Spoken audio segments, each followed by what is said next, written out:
আল্লাহ তাআলা বলেন, না তো তোমার রব তোমাকে পরিত্যাগ করেছে, আর না তিনি তোমার ওপরে অসন্তুষ্ট।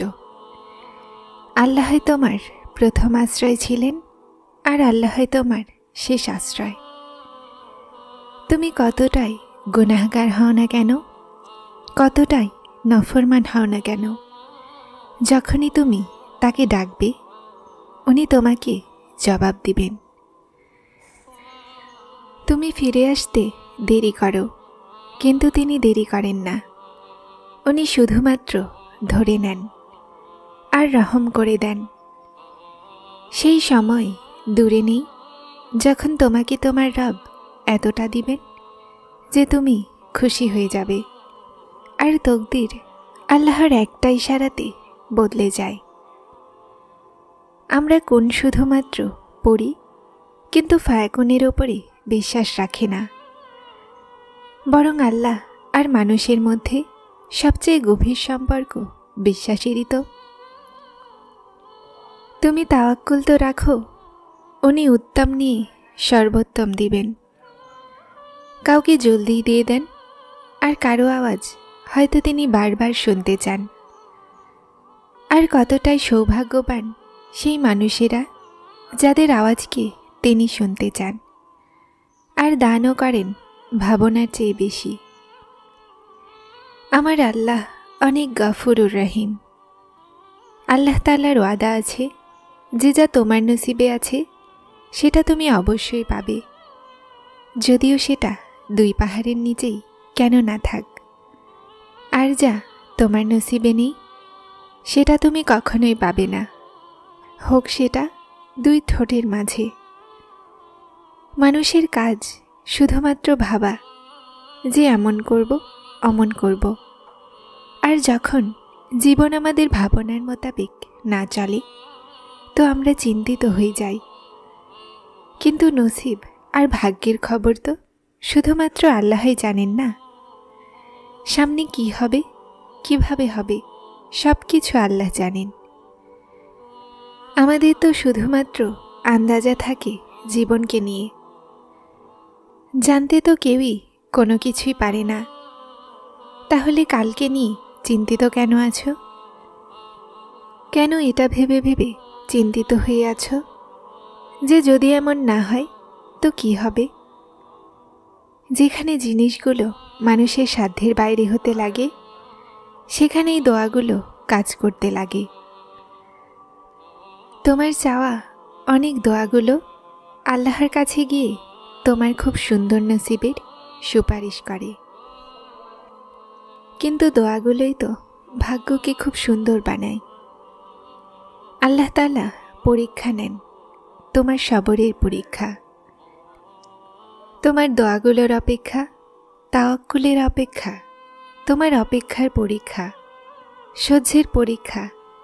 আর এই পরীক্ষা সহ্য করা কঠিনও হয়। কখনো কখনো আমরা কষ্ট সহ্য করতে পারি না, আর নিজের দোয়াগুলোতে তাওয়াক্কুল করা ছেড়ে দিই। কষ্ট সহ্য করা কঠিন হয়ে যায়।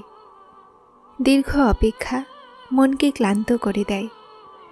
কিন্তু আল্লাহ তাআলার পরীক্ষা কষ্ট দেওয়ার জন্য নয়। লক্ষ্য করো তো জানতে পারবে যে যখন তুমি এই পরীক্ষায় ছিলে না তো তুমি আল্লাহর এতটা নিকটে ছিলে না, যতটাই কষ্ট তোমাকে আল্লাহর নিকটবর্তী করে দিয়েছে। তুমি দেখবে যে কিভাবে তোমার দোয়াগুলোতে মনোযোগ বেড়ে গেছে, ভরসা বেড়ে গেছে। এই পরীক্ষা তোমার মন মস্তিষ্কে পড়া সেই কষ্টের ধুলাকে আস্তে আস্তে মিশিয়ে দিবে। আর এটাই হয়তো রাস্তা তোমাকে তার দিকে নিয়ে আসার। মানুষের সবচেয়ে উত্তম বন্ধু আল্লাহ। কঠিন হোক অথবা সহজ, রাত হোক অথবা দিন, কখনোই কোথাওই কোনো পরিস্থিতিতেই তোমাকে একা ছাড়েন না। রাগান্বিত হন তো খুব জলদি মেনেও নেন। কখনোই হতাশ করেন না, সব সময় সাথে থাকেন। আর আল্লাহর সাথে বন্ধুত্বের পরে এক সময় আসে যখন আপনার একাকিত্বে ভয় লাগে না, একা থাকতে ভয় লাগে না, চোখগুলোতে মানুষের কারণে অশ্রু গড়িয়ে পড়ে না, মুখে সবসময় হাসি থাকে। আমাদের সাথে কেউ কথা বলুক বা না বলুক, মন প্রশান্ত থাকে। আল্লাহকে পাওয়ার সফর যদি সহজ হতো তো ইয়াকুবের চোখগুলোতে আলো নিভে যেত না। ইমান কমজোর হয়ে যায়, কোনো ব্যাপার নয়। কদম এলোমেলো হয়ে যায়, কোনো ব্যাপার নয়। মন ভয় পেয়ে যায়, কোনো ব্যাপার নয়। কান্নাও আসে, কিন্তু কোনো ব্যাপার নয়। কিন্তু এই সব কিছুর পরও তোমার ভরসা ভাঙা যাবে না। চলতে চলতে ক্লান্ত হয়ে গেছো তো কদম থামা যাবে না। কান্নাও করো তো অভিযোগ করা যাবে না। আর এখানেই আল্লাহ তার প্রিয় বান্দাগুলোকে খুঁজে নেন, যারা সফর করতেই থাকে, যারা পড়ে গিয়েও পথভ্রষ্ট হয় না। আর এই বিশ্বাসই তোমাকে আল্লাহর বানিয়ে দেয়, কেননা আল্লাহ তো শুধুমাত্র তোমার বিশ্বাস দেখেন। নিজের আল্লাহর নিকটবর্তী থাকুন।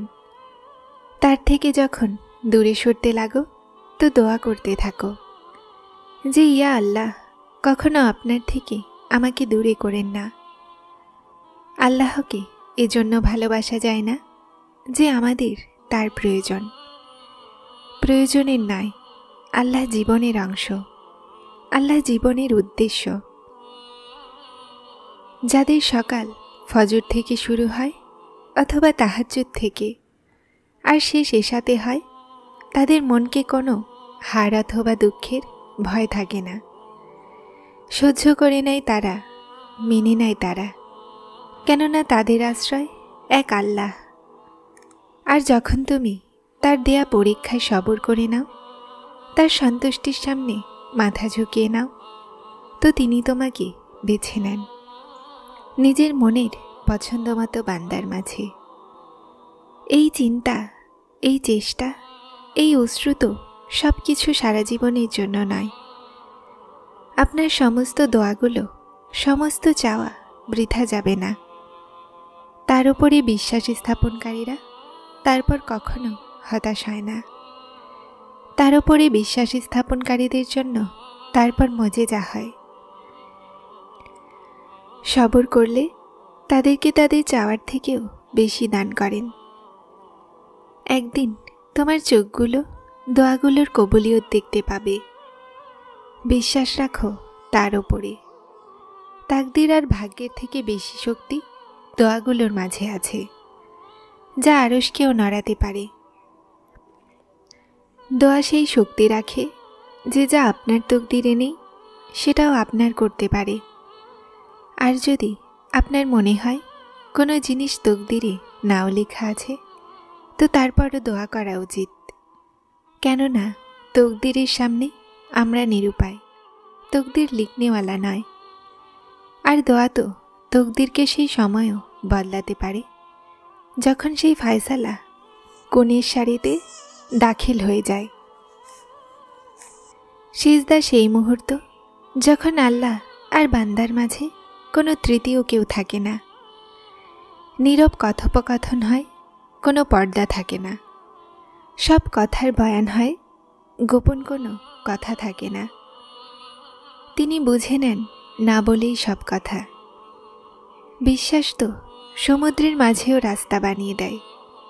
বিশ্বাস তো জ্বলন্ত আগুনকেও ঠান্ডা করে দেয়। তো তুমি তোমার রবের ওপরে এত হতাশ কেন? বিশ্বাস মজিজার খুব বিশেষ অংশ, আর তিনি শেষে তোমাকে তোমার বিশ্বাসে এমনভাবে ধরে নেবেন যে তুমি এটার কল্পনাও করতে পারবে না। যারা চ্যানেলটিতে নতুন এসেছেন তারা সাবস্ক্রাইব করে হেদায়েতের সাথে থাকুন। আসসালামু আলাইকুম।